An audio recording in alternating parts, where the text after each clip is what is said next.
दोस्तों नमस्कार। News talks पे आप सभी का स्वागत है। दोस्तों आपको पता होगा कि पहले चरण की वोटिंग ख़त्म हो गई है और पूरे देश में जो है 102 लोकसभा सीटों पे कल चुनाव संपन्न हुई। और वही बात करें बिहार की, तो बिहार में जो है 4 लोकसभा सीटों पे चुनाव संपन्न हुई है। गया, जमुई, नवादा और औरंगाबाद। लेकिन दुख की बात यह है कि बिहार में जो है सबसे कम वोटिंग हुई है।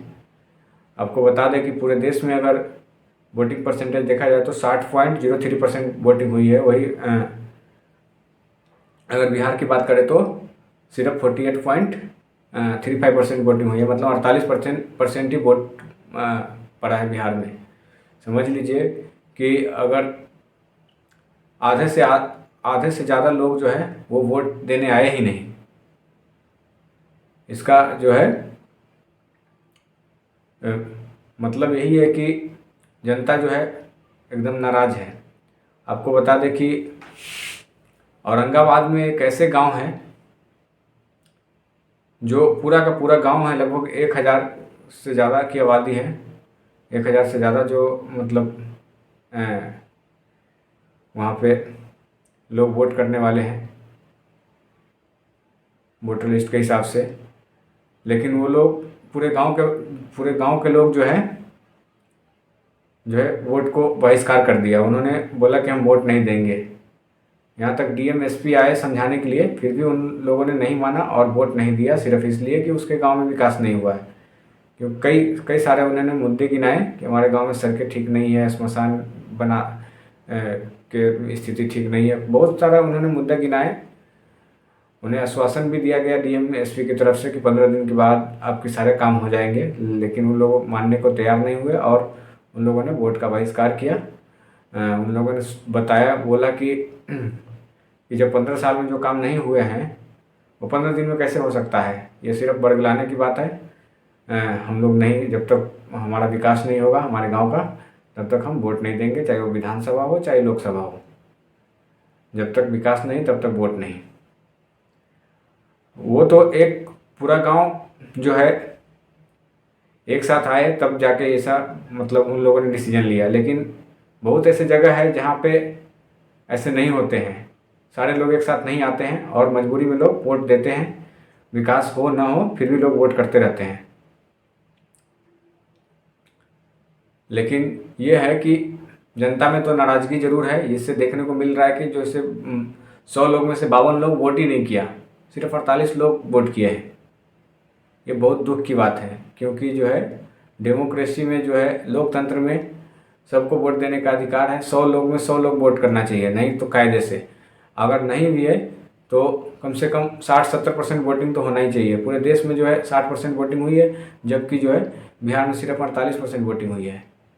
ये बिहार के लिए और भी शर्म की बात है। और दूसरी बात, रीज़न ये भी है कि बिहार में जो है ना काफ़ी मात्रा में जो लोग हैं मतलब बाहर जाते हैं अपने काम की तलाश में, बाहर काम करने के लिए जाते हैं। वो जो है इलेक्शन में बाहर ही रहते हैं, तो कब वोट कहाँ से देंगे? जो लोग घर पे रहेंगे वही वोट देंगे ना।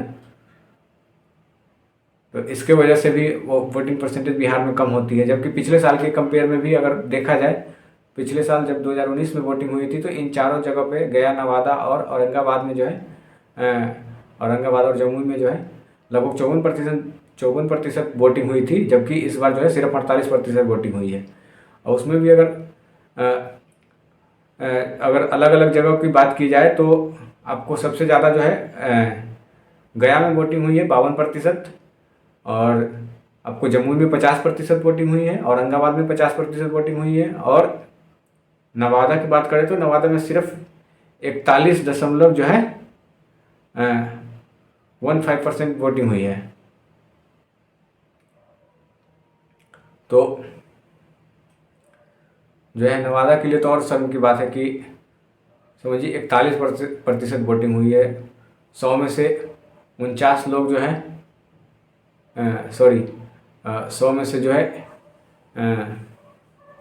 100 में से 59 लोग वोट ही नहीं किए हैं। कितनी शर्म की बात है। इन पे जो है चुनाव आयोग को भी सोचना चाहिए। चुनाव आयोग को भी एक्शन लेना चाहिए और नेताओं पे जो है कार्रवाई होनी चाहिए कि विकास क्यों नहीं हुआ है।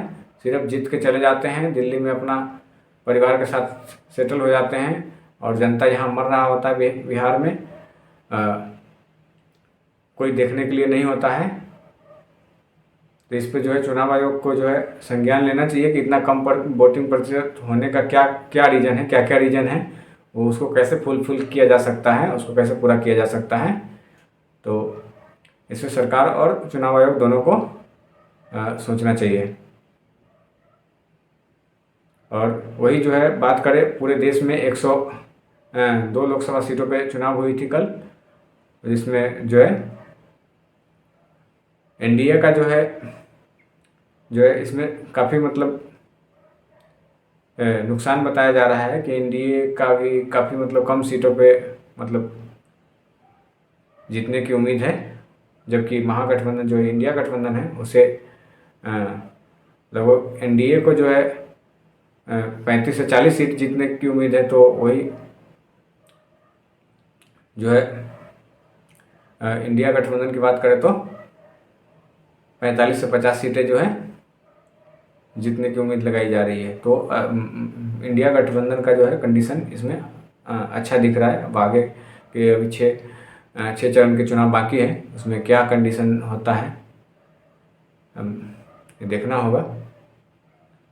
लेकिन इस बार जो है ये बात सही है कि मोदी लहर जो जैसे 2014 और 2019 में दिख रहा था वो दिख नहीं रहा है इस बार।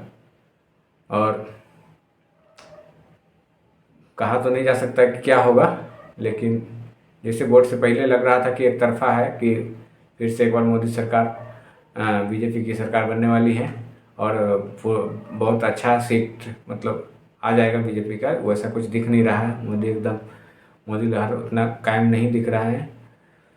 अब देखना होगा कि 4 जून का इंतज़ार करना होगा कि कौन कितने सीटों पर जीत दर्ज करती हैं, किसकी सरकार बनती है। साथ ही साथ अपने जो है आप अपनी राय कमेंट में ज़रूर बताइएगा। साथ ही साथ हमारे चैनल को सब्सक्राइब कर लीजिएगा, फेसबुक पे फॉलो कर लीजिएगा। धन्यवाद। जय हिंद।